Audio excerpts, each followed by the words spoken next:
ছাত্র জনতার অভ্যুত্থানের সময় 19শে জুলাই রাজধানীর রামপুরা এলাকায় মানবতা বিরোধী অপরাধের মামলায় সাক্ষ্য গ্রহণ শুরু হয়েছে এবং ওই দিন রামপুরা এলাকায় একটি ভবনে কার্নিশে ঝুলে থাকা আমির হোসেন নামের এক যুবককে গুলি করে গুরুতর আহত করে পুলিশ। এবং আজকে এই বৃহস্পতিবার ট্রাইব্যুনালে সাক্ষ্য দেন তিনি। এই সময় গুলির ভয়ে নির্মাণাধীন ভবনের চতুর্থ তলা ছাদে তিনি উঠেছিলেন। মানে উনি গতকালকে যে সাক্ষ্য দিয়েছেন তাতে বলেছেন যে গুলির ভয়ে নির্মাণাধীন চতুর্থ তলার ছাদে তিনি উঠেছিলেন। ৩ জন পুলিশ তার পিছু নিয়ে ছাদের উপরে উঠে এবং পুলিশদের আসতে দেখে তিনি ছাদের সঙ্গে একটি রড ধরে ঝুলে আশ্রয় নিয়েছিলেন। পুলিশ সদস্যরা এই সময় পিস্তল দিয়ে পরপর ৬ রাউন্ড গুলি করলে তার পায়ে বিদ্ধ হয়। আমরা নিশ্চয়ই এই যে রডে ঝোলা সেই একটি দৃশ্য আমরা নিশ্চয়ই দেখেছি। কার্নিশে ঝুলছিল এবং সেখানে উঠেও পুলিশ গুলি করেছে। এই দৃশ্যটা তখন ভাইরাল হয়েছিল। আপনাদের নিশ্চয়ই মনে আছে।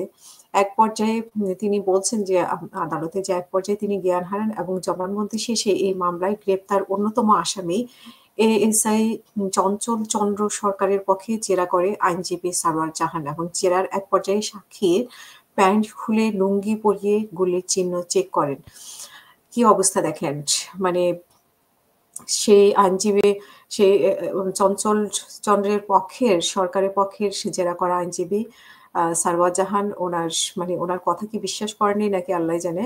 কারণ উনি প্যান্ট খুলে চেক করেছেন, প্যান্ট খুলে লুঙ্গি পরিয়ে তারপরে গুলি চিহ্ন চেক করেছেন যে আসলে গুলি করা হয়েছে কিনা। তো এই মামলায় গত ৭ আগস্ট ঢাকা মহানগর পুলিশ সাবেক কমিশনার হাবিবুর রহমান সহ ৫ জনকে আসামি করে আনুষ্ঠানিক অভিযোগ দাখিল করা হয়। বাকি ৪ জন হলেন ডিএমপি খিলগাঁও অঞ্চলের সাবেক অতিরিক্ত উপকমিশনার রাশিদুল ইসলাম, রামপুরা থানার সাবেক ভারপ্রাপ্ত কর্মকর্তা ওসি মসিউর রহমান এবং রামপুরা থানার সাবেক উপপরিদর্শক তারিকুল ইসলাম ভূঁইয়া এবং রামপুরা পুলিশ ফাঁড়ির সাবেক সহকারী উপপরিদর্শক চঞ্চল সরকার। এবং ৫ আসামির মধ্যে শুধু চঞ্চল গ্রেফতার হয়েছেন এবং বাকিরা পলাতক। এএসআই চঞ্চল চন্দ্র সরকারকে বৃহস্পতিবার ট্রাইব্যুনালে হাজির করা হয়। এদিন জবানবন্দিতে আমির হোসেন আরো বলেন যে ২০২৪ সালে জুলাই আন্দোলনের সময় আমির আফতাবনগরে মামা কফি শপ নামক একটি খাবারের দোকানে চাকরি করতাম এবং রামপুরায় থানাধীন মেরাদিয়া এলাকায় আমার ফুপুর সঙ্গে থাকতাম এবং ১৯শে জুলাই শুক্রবার জুমার নামাজের পর দোকান থেকে বাসার উদ্দেশ্যে রওনা দেন তিনি এবং রামপুরায় খালের উপরে সাগর পার হয়ে মেইন রাস্তায় ওঠার সময় দেখেন যে পুলিশ ও বিজিবি সদস্যরা আন্দোলনরত ছাত্র জনতার উপরে গুলি চালাচ্ছে। ভয়ে পাশের একটি নির্মাণাধীন ভবনের চতুর্থ তলার ছাদে উনি উঠে যান। ৩ জন পুলিশ ওনার পিছনে উঠে এবং পুলিশে আসতে দেখে তিনি ছাদের সঙ্গে একটি রডে ঝুলে আশ্রয় নেন। একজন পুলিশ সেখান থেকেও সেখান থেকে নিচে ঝাঁপ দিতে বলে।